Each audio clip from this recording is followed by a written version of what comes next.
আজকের গল্প বৃদ্ধাশ্রম। স্বামী ঘরে ঢুকতেই স্ত্রী রেগে চেঁচিয়ে উঠলেন, কোথায় ছিলে আর সারাদিন?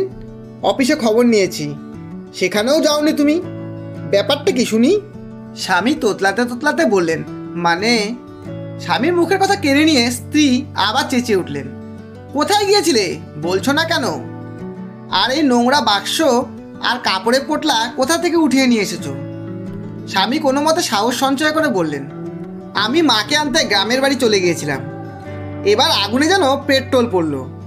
স্ত্রী ঝাঁঝিয়ে উঠে বললেন, কি কি বললে? তোমার মাকে এখানে নিয়ে এসেছো? তোমার লজ্জা নেই? তোমার ভাইয়ের কাছে ওনার কি অসুবিধা হচ্ছিল? স্ত্রী রাগে এমন আচ্ছন্ন ছিলেন যে পাশে সাদা শাড়িতে মুখ ঢেকে এক বৃদ্ধা যে চোখের জল রোধ করার চেষ্টা করছেন সেটা খেয়ালই করছেন না। স্বামী বললেন, ওনাকে আমার ভাইয়ের কাছে রাখা যাবে না। স্ত্রীর চোখে আগুন জ্বলে উঠল, কেন? এখানে কুবেরের ভান্ডার আছে নাকি? তোমার 8,000 টাকার মাইনে দিয়ে বাচ্চার পড়াশোনার খরচ বয়ে পুরোটা সংসার আমি কিভাবে চালাচ্ছি সেটা একমাত্র আমিই জানি। স্ত্রীর কণ্ঠে এতটাই ঝাঁজ ছিল, স্বামী গলার স্বর দৃঢ় করে বললেন, আজ থেকে উনি আমাদের কাছেই থাকবেন। স্ত্রী গলার সুর সপ্তমে নিয়ে বললেন, আমি বলছি ওনাকে এই মুহূর্তেই তোমার ভাইয়ের ওখানে রেখে এসো, নইলে আমি এই ঘরে এক মুহূর্ত থাকবো না। আর এই মহারানীরও কি এখানে আসতে একটুও লজ্জা করলো না? এ কথা বলে স্ত্রী যেই সেই অসহায় বৃদ্ধার দিকে তাকালেন, তার পায়ের নিচ থেকে মাটি সরে গেল। গলার সুর নরম করে আবেগতাড়িত হয়ে বললেন, মা তুমি?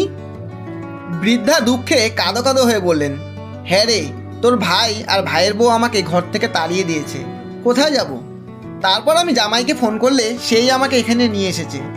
বৃদ্ধার কথা শুনে স্ত্রী এক কৃতজ্ঞ দৃষ্টি নিয়ে স্বামীর দিকে তাকালেন আর হেসে বললেন, তুমিও খুব নাটকবাজ।